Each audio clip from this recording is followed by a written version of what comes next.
I have slow mornings. I'm just repeating the same thing. I have slow mornings a lot of the time, and I'm a very nostalgic person. So I go through these periods where you know I just kind of start from the beginning. I've been playing BioShock Infinite recently, and BioShock Infinite, came out 13 years ago, a little over, I think. Um, and I was, God, how old was I? I think I was 14. I've been playing BioShock Infinite, and I started off this morning by, chilling, making coffee. I'm tired, I work all the time now.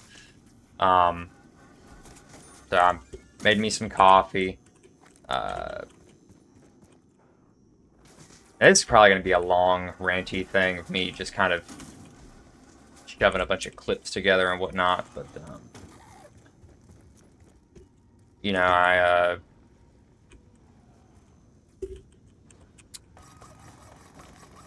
BioShock Infinite came out. I remember being really excited for it around this time. Late 2000s were kind of rough for me and my family, and um,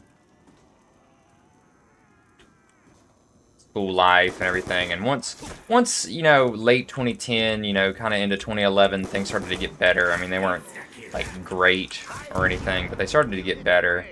And video games were a large part of my feelings like things were better. I had a lot of struggle with relating to people my age and um, having like things in common with them. And Call of Duty, in particular, was one that a lot of people played Call of Duty. This was like after Halo kind of fell. Halo was more popular among people that were just a couple years older than me at the time. But Call of Duty, specifically Call of Duty Zombies was really, really like a major thing I love. Everybody liked zombies back then. Zombies of all kinds of stripes. They were massive in the real late 2000s, early 2010s. Um, and I remember, God, I think I was in ninth grade science class. My best bud in the whole world. Only reason I became friends with him is because he wore a Chuck Norris shirt. Um, Back when Chuck Norris was alive and a funny meme on the internet, and we just got to talking and somehow got to talking about Call of Duty Zombies, and that was that. Became friends in 8th grade, and remember the trailer for Transit coming out, and thinking like the moon and all the Black Ops 1 zombie storyline was so cool, and just really excited to see what Black Ops 2 would hold. And then Black Ops 2 came out late 2012, and yeah, I mean, I still love this game. Obviously, a lot of it is to do with nostalgia. There are aspects of it that weren't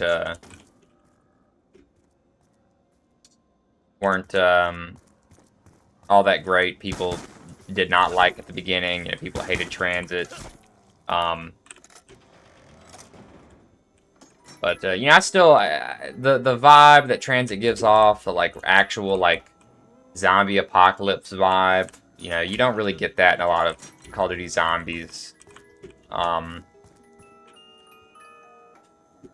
EMP. But it's kind of rough, nowadays when I play zombies, because as much as I love it, I mean, I do genuinely still love zombies to death. A lot of it feels the same way as like when you go and you play a multiplayer match on an old Call of Duty game with like nobody around, nobody to populate the server and whatnot. Like you're existing in like a hollow. I knew that would open at some point. You exist in like a hollow area where like nobody else is. Everybody else is moved on. Um, And you know, with the zombies especially, it kind of adds that whole like death element. You know, you got creepy monsters, you know, ghouls of the past type shit, coming to take you down with them.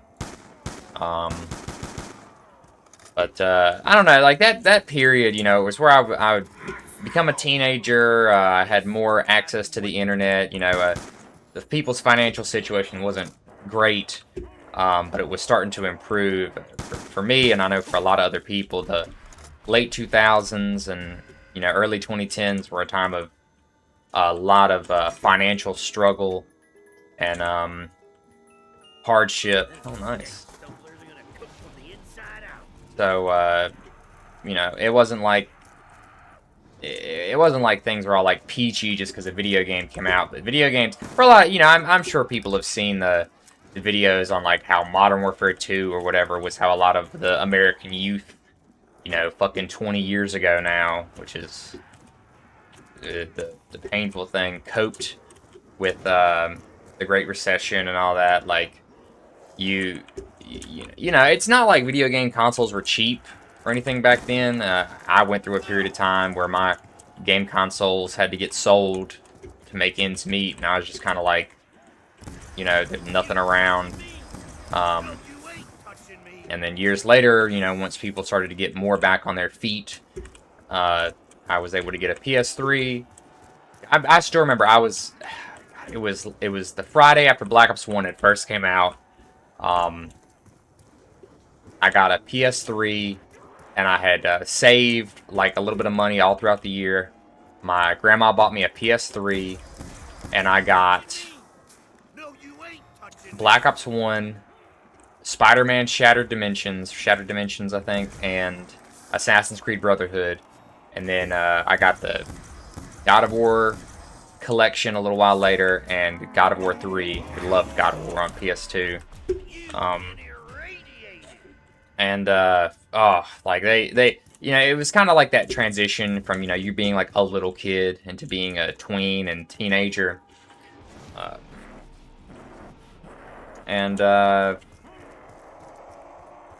You know, it's just weird how the things that, you know, kind of stuck with you, so to speak,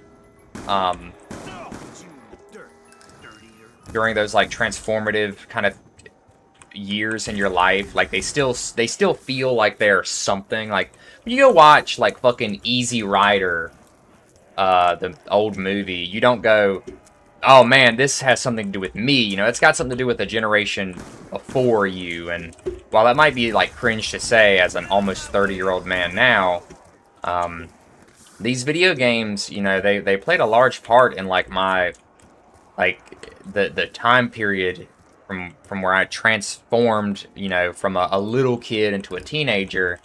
And I think everybody looks back on their teen years fondly, even if there were some like really bad aspects to it. Just because, you know, at a certain point, I know people will say like, you know, it's up to you to change throughout time and all that sort of stuff. And to a certain extent, it's true. But you know, you're kind of forced into, you know, schooling, different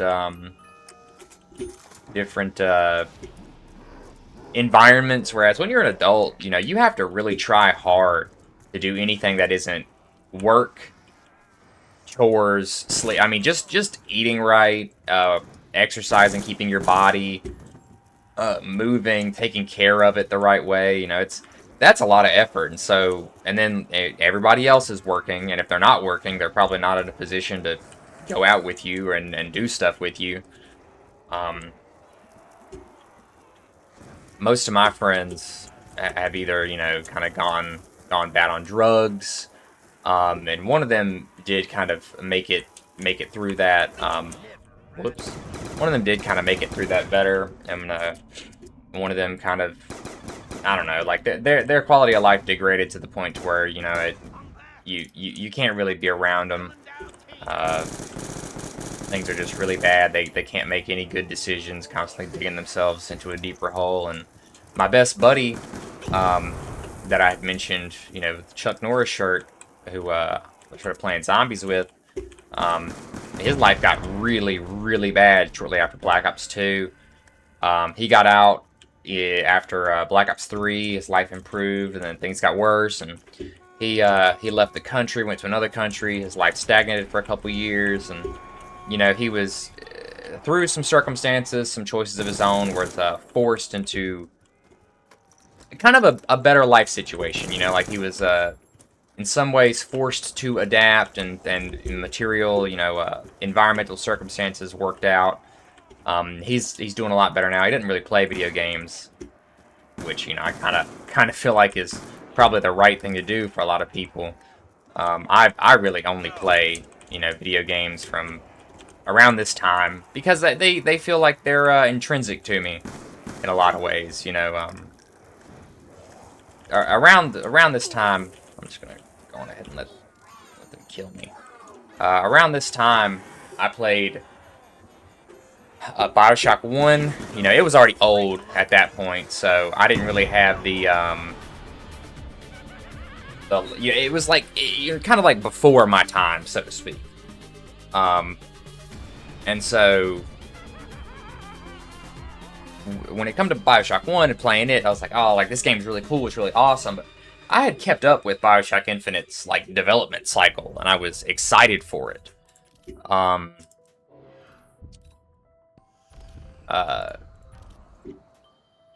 So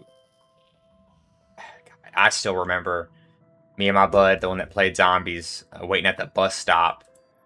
And he was talking to me about, BioShock Infinite, because it had just came out. He was talking to me about BioShock Infinite, and because at this point, I was, we were all pretty poor still. Like, you'd get a video game like once a year, unless there was a special occasion, something good happened. So we're, waiting at the bus stop before school, and he's like talking to me about the story, because he was in a, his family was in a better state than mine was.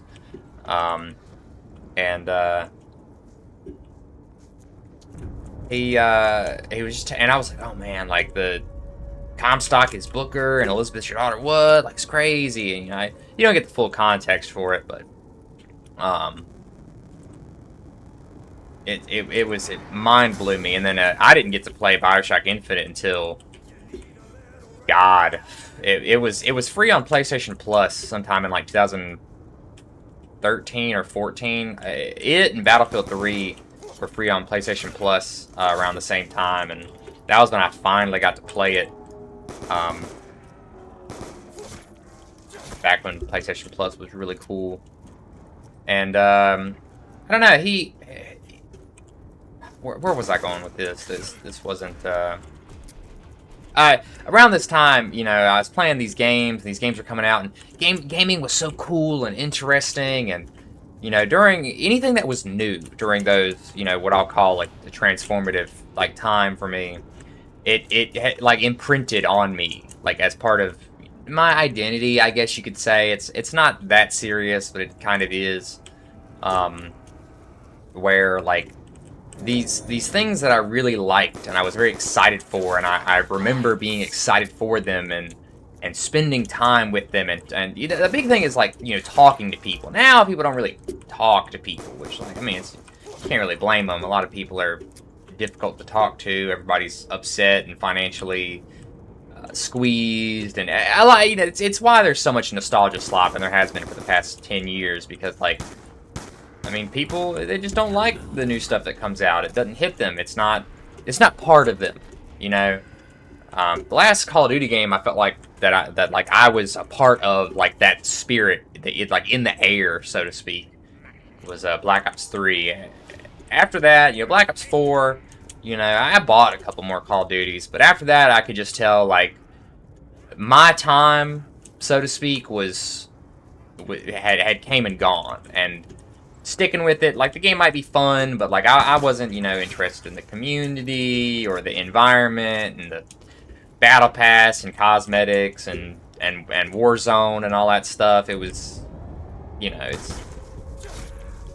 wasn't really for me. But BioShock Infinite, man, like I remember just being so excited for it. It looked so cool. Main character talk. At this time, even Black Ops 2 was the first Call of Duty game. No, Black Ops 1. Black Ops 1 was the first Call of Duty game where your character, like, spoke during gameplay, which I played it when it was new, too. But Black Ops 2, you had a bunch of different characters, you know, your characters talked, and they like, had character. It was very interesting, and not every character just had gloves on or bare hands. You know, these were things, you know, nowadays when you talk about, like, first-person shooters, your characters have all the different cosmetics and the crazy reload animations that are all, like, jittery and clacky, so to speak.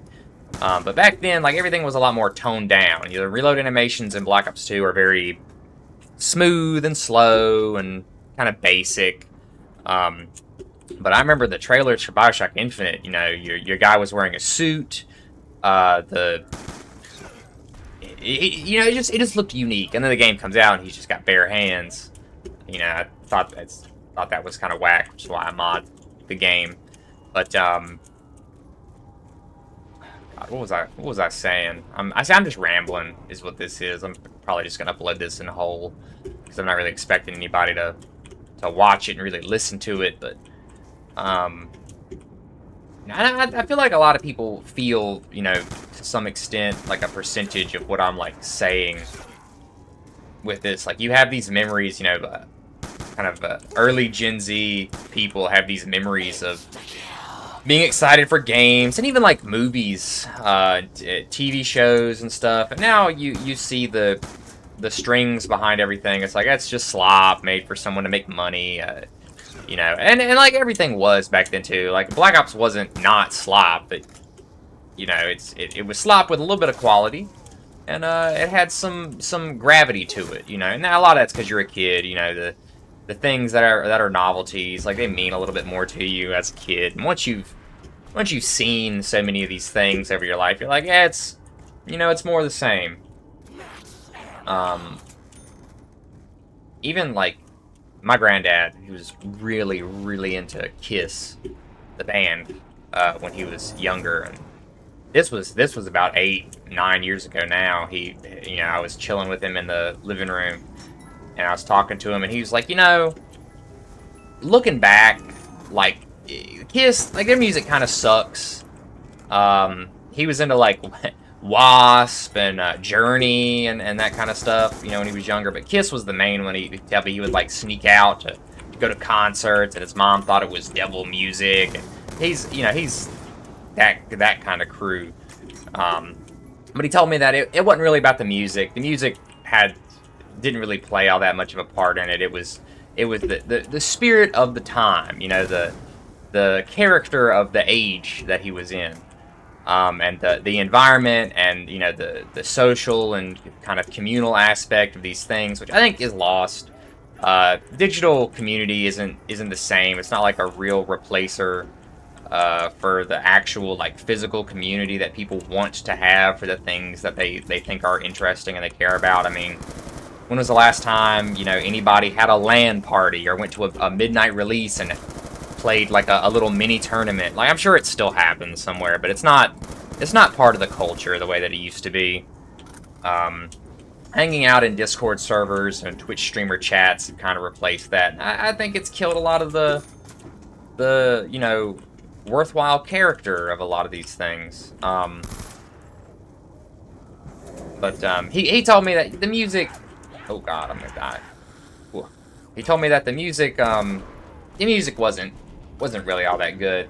And, you know, at the time, you know, I was like, oh, that's kind of interesting way to phrase those things. You know, he's a very stoic kind of man. And as I've gotten older, you know, I like Black Ops 2. Love Black Ops 2. As I've gotten older, I can find a lot more faults with it. You know, I still like it. And most of it is because of nostalgia, because of a lot of the aspects of this game I was able to integrate into that part of my life. And so, you know, when I think about the good, I think about the things that I liked and enjoyed and that I found, like, comfort in during these times, while, you know, growing and changing, like, as a young boy into a teenager and that kind of thing. But, you know, you know, the story for Black Ops 2 is kind of crap. Even the story for Black Ops 3, like, the setup for all of Black Ops 3 was so cool and exciting at the time, but, you know, Dr. Monty bullshit and the Shadow Man. It's like, all right, you're done with this, and that's fine. You don't really know what you're doing. You're doing a bunch of overly vague, esoteric nonsense to make people confused and think that what they're, experiencing is more deep than it really is. And the same thing goes for BioShock Infinite. You know, that game is like 4 different games duct taped together, and that's why so much of it's like confusing and muddled unnecessarily. And why, like, at the time, people were like, oh, this game is amazing, it's so cool. And I still think it is. Like, genuinely, I still think BioShock Infinite is amazing and cool. But, you know, a lot of it is a lot of flashing lights and loud sounds to kind of distract you from some of the things that don't fit together all that well. You know, it's... Going back to my granddad with his kiss thing, as you get older, you realize that a lot of the things that brought you comfort, that same feeling, that's the thing that gets to me, you know, that same feeling, it's just not going to happen again. And it doesn't have to be the same feeling. Yeah, people say, like, well, nothing lasts forever and all that stuff, but, you know, there are times, yeah, at this point in time, I was living with an aunt and uncle, and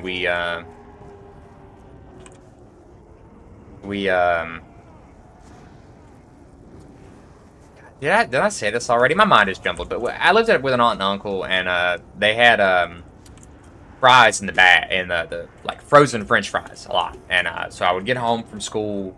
This, as a matter of fact, this kind of ties in with Nuketown. I would get home from school. I would make some frozen fries. I'd open up the freezer. You know, I work with like freezers and stuff a lot of the time, but I would open up the freezer, get out fries, you know, preheat the oven, cook some fries, eat them. Then a kid from school, not a kid from school, he was kind of a drug addict at 14, but he was cool back then. Make the fries, and every now and again, you know, I step into a freezer, and I smell this year, man, and it hurts me. It hurts me a little bit more every year, but the good parts of reliving it, they just don't hit the same. You know, it's the negatives, so to speak, and you only get negatives because you care, really. You know, that's part of being alive. But the negatives, like, they hit you hard, you know, and the positives, they get duller and duller and duller every year. Yeah, and people say, like, this goes back to what I said a few minutes ago. People say, well, it's up to you to do this and that and this and that, and you got to put in the work. And, like, I agree, but, like, you know, you go to the zoo. What was that? You go to the zoo. You go on dates. You work on yourself, on your body. You know, you read and you study, you know, not even just for, like, to make money, to try to, like, you know, sharpen your intellect and whatnot. I'm not a smart person. I'm not going to pretend that I am. You do these things, and for me at least, nothing hits right. Nothing hits satisfying, like, satisfactorily. You know, I still try, but the whole, like, well, you know, you were a little kid and people were doing all this stuff for you, that's not necessarily true for everybody. Maybe for people who had, like, really good, healthy home lives and stuff, but, you know, a lot of people were kind of either neglected or left with their own devices and were treated as a problem when they needed to be, you know, integrated into the family unit and whatnot. But, you know, it's what it is. But even with effort, it doesn't mean you're going to get those you know, highs back, and you don't necessarily want those highs back. Nobody, you know, the reason why people get so big on, like, living in nostalgia is because they know they're not going to get those highs back. Like, those are gone. Those highs are a decade and a half old, and that's fine, you know, but they know that they're not going to get anything like it. You know, it's not just media. Like, oh man, video games are terrible nowadays. Like, they kind of are. Some good games come out, but they're few and far between, and they don't hit, you know, they just don't hit that way. Movies, books, TV shows, they don't hit that way. Social interactions don't hit that way. You know, people, you talk about media a lot. I think that's because you know, everybody consumes media all the time now. They listen to music, podcasts, audiobook, play video games, and watch a Twitch streamer, and like that's fine. You know, nothing hits the way that it did when you were a kid, and that's perfectly fine. But you want something worthwhile to replace it. You know, just as you know, when you were a teenager, you know, talking about music to people online and commenting and stuff replaced playing with toys. You know, that was like the natural evolution of things that you would spend your time on and find like some enjoyment in. And as you get older, it's like, all right, work, chores, take care of your body, you know, read, you know, and then you're just like, man, like, it's just exhausting, and like, what am I doing it for? You know, it doesn't, you know, it's like if anybody's ever had any addictions, and you're like, you know, what am I doing this thing for? Doesn't feel good like it used to. It doesn't make, you know, it's drinking, smoking, whatever. It doesn't feel as good, doesn't hit as hard. Why am I doing this? I'm just used to it, and then you try to find something to replace it, and you can't, and you just have to do without. And it's one of the sad things about life that people, like, they really don't prepare you for. Is it's not that, you know, you're not going to get those highs back and that's what kills you. It's that you're not going to get anything approaching it ever again. And as you get older, the things that you use as coping mechanisms will abandon you. Your body, regardless of how healthy you try to be, your body will decay in front of you. Things will get harder to do. You're not going to be as sharp as you used to be, even if you try to keep your mind sharp. You know, you're going to rack up injuries or illnesses. People around you are going to die, and what are you left with? Really, what are you left with? You know, a shrinking supply of time, a worse body, a worse mind. You know, less teeth, less hair, less genuinely good things to look forward to. You know, DJ Peach Cobbler said that the future is a threat, and I think a lot of people feel that way. Because, you know, I think for a lot of people, especially people that remember what life was like before the digital world took over every aspect of things, they're just like, oh, you're not getting that back. If you get anything back, it's going to be a worse, more mentally harmful facsimile of that. You know, there are no clubs, there's Discord servers, and they're worse. They just are. The only good thing about them is that you don't have to shower and leave your fucking house. And it's like, is that the upshot? Like, really? To replace these things? So, you know, I'm not just trying to complain, but I'm trying to bring this back. But that kid, you know, I'd make fries and whatnot, and that kid he'd come over, and this was back. I wasted a lot of my teenage years smoking pot, which was, you know, bad and stupid. It's not like that anymore, but you know, it is what it is. But I remember he would come over, and we would smoke like a little bubbler, and every day, you know, he'd come down and we'd play Nuketown until round 25. The zombies' eyes would turn blue. And then we'd play, like, Town and whatnot. We'd, like, troll people playing online. You know, PS3, you could play for free back in them days. And, you know, it was just good times. And, that kid never went back to school. He got real bad on drugs, and he overdosed and died. You know, another dude that I played with, he kind of became a shithead and started to dislike some of my other friends. Me and him were always cool. Same thing, overdosed and died. You know, I remember he was the first person that I remember got gold guns in Black Ops 1. And I hate how much of my life I relate to fucking just this thing in a video game. But yeah, it was part of my identity. You know, really at that point in time. And it still is, because, you know, nothing really replaced it. You know, I got out of school, I went to work, and, you know, the past 6 years have gone by faster than I ever thought was possible.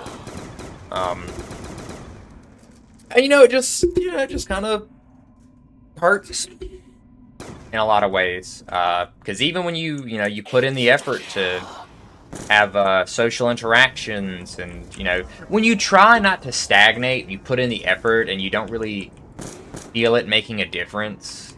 Um, it leaves you feeling a little like, damn, like this is it. You know, my granddad, only man in my entire family who worked hard, who provided for his kids, who didn't, you know, get hooked on drugs and make it cause everybody else problems. Blood clots in his lungs, multiple strokes. Um, can't tie his shoes. Can hardly leave the house. He feels worthless. You know, he can't make any money. Then they weren't in like a good financial position, and it's like that's all you got to look forward to. You know, and I remember so long. Back in the like 2015 era, he'd just sit. You know, he'd work all day, 10, 12-hour days. He would come home, he'd eat some food, and then he'd watch old Saturday Night Live reruns when it was on. I think it was Netflix. Um, and, you know, I loved sitting there, you know, smoke and watch Saturday Night Live reruns and just talk to him about, like, the past and, you know, for a lot of these like these bits of media that served as like little breaks in like the tempo of your life and whatnot. Like, you know, it used to be that you would live, and I know this is before my time, so I'm saying back in the good old days type shit. But you'd live, and then the media that you consumed, the music, the TV shows, the movies, they were things that you deliberately did with your time. As like a supplement to life, but because like so much of life is just kind of a trudgery through, you know, work with people you don't really care all that much about. Um, you people like they soothe themselves with media more and more and more.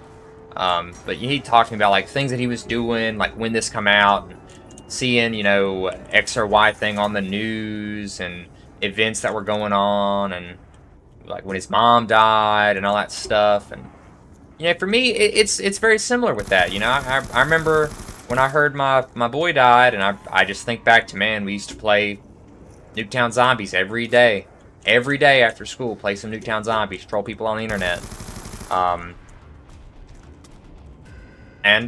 You know, it just, I don't know, like you try and think, okay, you know, it's up to me. Like, what do I do moving forward?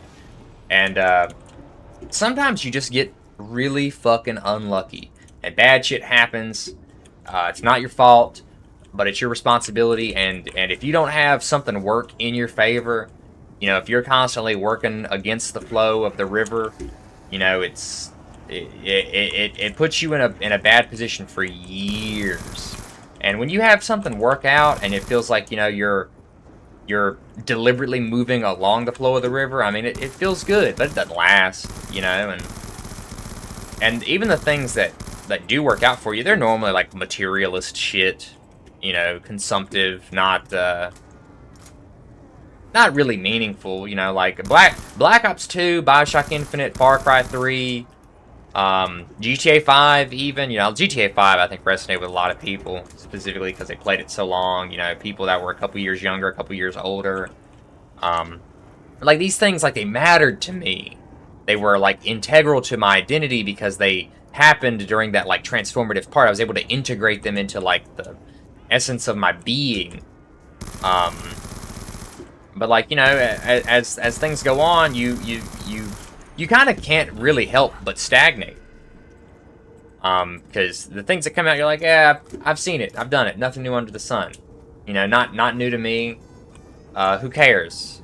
You know, even if you try to give something a little bit more meaning, it's like, you know, it's just a bunch of code, man. You know, they don't, and I think a lot of it's they don't matter because, you know, you don't have milestones, you don't have ceremonies and rituals for young people to engage in that isn't, you know, the standard. You go to school, you graduate, and then you work, and then you die.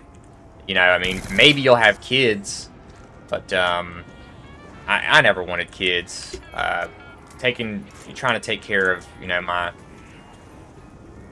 stuff in my family and made me see that, you know, it's just going to be generations of impoverished people on drugs. But, you know, that's beside the point. It's beside the point. But I have slow mornings like this, and there are times, man, where you smell like the morning dew, and it takes you back to these things. And for me, you know, I've changed a lot over the years, but in a lot of ways I still feel the same. And I feel like, you know, the time is like a river, and I'm almost like a stone.